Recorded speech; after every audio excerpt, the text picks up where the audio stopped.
nga kibajje bave mu bikujjuko by'okujjukira abajulizi ba Uganda e Namugongo olwaleero bannaddiini abatula ku lukiiko lw'abalabirizi n'olw'abeepisikoopi mu ggwanga wamu n'ekitongole ekitereka n'okusaasaanya eddagala ki Joint Medical Store basisinkanye okusala amagezi butya bwe bagenda okusigala nga batereka n'okubunyisa eddagala mu malwaliro naddala gali ku musingi gwa kkanisa n'ekereziya mu kaseera kano nga bavujjirizi b'obuyambi bakendedde.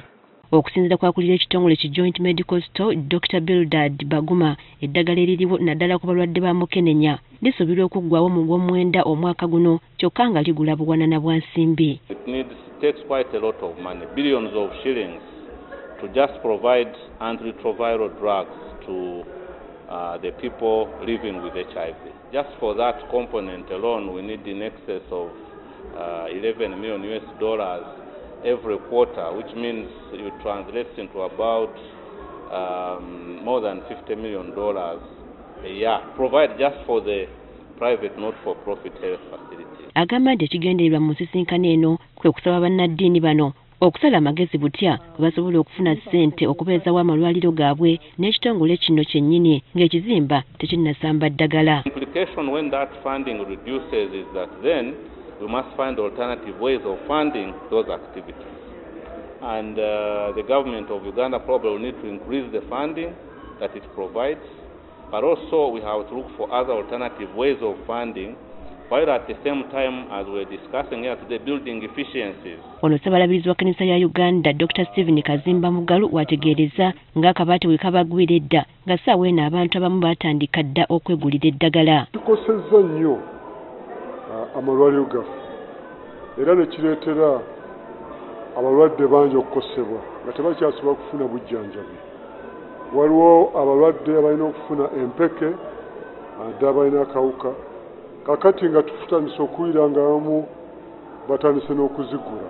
Kati bano bagamba nti keekadde abantu bonna okwebeereramu ng'enjogera y'ennaku zino buli munnayuganda abeeko obuvunaanyizibwa bw'akola okwewala n'okujjanjaba mukenenya. Twetunuulire ffeffe nnyini nga bannayuganda okuyimirizaawo n'okuwanirira ebyo bye tukozesa mu ddagala, eddagala eriweweeza mukenenya, eddagala erijjanjaba abalwadde mu bulwadde bwonna obwa buli ngeri. Ng'oggyeko okwekuuma obutasaasaanya bulwadde n'okwekebeza, abantu bakatonda bano basabye abantu okwekolamu omulimu ku byalo byabwe okwerinda endwadde.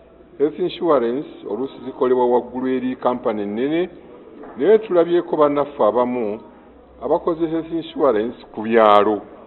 Abantu ne babaako ssente zibeekuŋŋaanyaamu basobole okuyambagana nga waliwo omulwadde oba nga kyetaagisa okugula eddagala.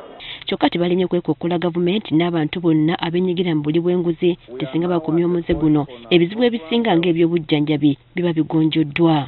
Kubanga ekyamazima senga bannayuganda tusobola buli muntu n'akwata bulungi akasenge tekaafunye n'oli ku mulimu waakola n'akola omulimu gwe bulungi tusobola okufunamu wakiri akatono akayinza okuyamba abantu baffe. Ezi byonna ebikolebwa oba ssente eziweebwayo bonna abazikozesa bazikozese bulungi. Ekirwadde kino ekyagwa mu nsi yaffe eky'enguzi corruption kireme tewali ekigwanye kubeera naye kikwata ku bulamu bw'omulwadde ate awo ffenna buli omu abeere muganda wa munne. Olw'okuba nti ebyobulamu bya nkizo nnyo mu ggwanga bano basazeewo okusisinkananga buli mwaka waakiri beefumiitirize ku butya bwe bisobola okutereezebwamu anti okulwala endwadde yonna ky'ekintu eky'ekkatala kumpi eri buli muntu. Priska Namulema agaffeeyo ku Spark TV.